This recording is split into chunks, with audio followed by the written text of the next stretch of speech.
Hola, ¿qué tal? Buenos días. Les doy la más cordial bienvenida. Mi nombre es José Mario Hernández López, mi matrícula es 2103-1603. Mi asesora es la maestra Diana Patricia Josefina Orcasitas Hernández. El reto que voy a presentar es el número 5, titulado ¿Cuál es la responsabilidad del Estado mexicano? Para cumplir con este reto, utilicé la bibliografía proporcionada por la Universidad Virtual del Estado de Guanajuato. Asimismo, voy a analizar dos casos de violaciones a derechos humanos para dar respuesta a los planteamientos requeridos. El reto lo voy a presentar en tres partes, es decir, introducción, desarrollo y conclusión. Comenzamos. Introducción. Primero, debemos conocer que existen órganos de protección de los derechos humanos, tanto en el ámbito universal como en el ámbito regional. En el ámbito universal es el que corresponde al sistema de Naciones Unidas, que emana de dos fuentes principales, que son la Carta de Naciones Unidas de 1945 y la Declaración Universal de los Derechos Humanos de 1948. De manera muy similar al sistema universal, a nivel regional existen otros sistemas de protección de los derechos humanos, como son el sistema regional europeo, el sistema regional africano y el sistema regional americano. Precisamente la región de América es la que tiene relación con el reto que voy a presentar. Para la región de América existe el Sistema Interamericano de Protección de los Derechos Humanos, cuyo objetivo general es garantizar la protección de los derechos humanos. De este sistema emana la Organización de Estados Americanos de 1948. Después del establecimiento de esta organización, se crearon otros organismos, como la Comisión Interamericana de Derechos Humanos y la Corte Interamericana de Derechos Humanos.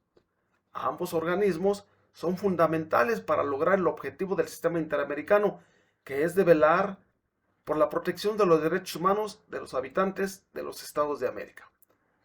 La Comisión Interamericana de los Derechos Humanos es el encargado de la promoción y protección de los derechos humanos en América, mientras que la Corte Interamericana de Derechos Humanos es un tribunal regional autónomo cuyo objetivo es aplicar e interpretar la Convención Americana de Derechos Humanos en casos contenciosos. Desarrollo. El caso 1 trata sobre Ana. Ella se encontraba repartiendo panfletos bíblicos a las personas que se encontraban en una manifestación. La policía la aseguró y la mantuvo encerrada incomunicada dentro de una patrulla durante 3 horas, hasta que terminó la manifestación. Después, Ana fue trasladada a Barandilla, donde recibió burlas y calificativos peyorativos por personal de seguridad pública. Después de un día detenida, Ana fue dejada en libertad. Ana denunció el hecho ante la Fiscalía General del Estado, así como ante la Comisión Estatal de Derechos Humanos. Ambas instituciones omitieron el inicio de cualquier procedimiento. Ana acudió a la Justicia Federal, donde resolvieron incompetencia para conocer del asunto. 2 años después, Ana presentó su caso ante la Corte Interamericana de Derechos Humanos. La pregunta es, ¿consideras que existe responsabilidad por parte del Estado mexicano? Argumenta y fundamenta tu respuesta. El Estado mexicano sí tiene responsabilidad porque se violentaron los siguientes derechos. De la Constitución Política de los Estados Unidos Mexicanos, el derecho a manifestarse, establecido en los artículos 6 y 7, que dicen, artículo 6, la manifestación de las ideas no será objeto de ninguna inquisición judicial o administrativa. Artículo 7, es inviolable la libertad de difundir opiniones, información e ideas a través de cualquier medio. Detención, establecido en el artículo 16 que dice, nadie puede ser molestado en su persona, familia, domicilio, papeles o posesiones, sino en virtud de mandamiento escrito de la autoridad competente, que funde y motive la causa legal del procedimiento. Incomunicación, establecido en el artículo 20, apartado B, fracción 2, que dice, queda prohibida y será sancionada por la ley penal toda incomunicación. Omisión, previsto en el artículo 8 del Código Penal Federal, que dice, las acciones u omisiones delictivas solamente pueden realizarse dolosa o culposamente. Para el caso número 2, que trata de Andrés, un hombre de 34 años de edad que fue detenido por violar el confinamiento o la pandemia del virus del COVID-19. Resulta que el gobierno de una entidad federativa declaró obligatorio el confinamiento en el domicilio en un horario de las 18 horas a las 9 horas y prevé una multa por 1,500 pesos a quien infrinja esta disposición. Pues resulta que Andrés, un hombre en situación de calle, A las 20 horas fue detenido y llevado a la Secretaría de Seguridad Pública y fue privado de la libertad por 36 horas.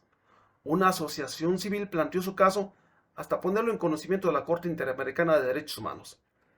La pregunta: ¿consideras que existe responsabilidad por parte del Estado mexicano? Argumento y fundamento de respuesta. La pandemia del virus del COVID-19 fue muy devastadora. Según la Organización Mundial de la Salud, a causa de esta enfermedad, murieron cerca de 15 millones de personas en el mundo. En México hay un contraste de cifras. Sin embargo, se cree que la pandemia originó la muerte de 424.509 personas. Todos los países impusieron medidas extremas con el objeto de disminuir el número de muertes. Considero que para el caso 2, la acción del gobernador en el sentido de declarar obligatorio el confinamiento estuvo dentro de las medidas que se tuvieron que adoptar para evitar más contagios y más muertos. Ahora bien, mi punto de vista es que sí hay responsabilidad del Estado mexicano, pero es por no atender el estado de salud y mental de Andrés.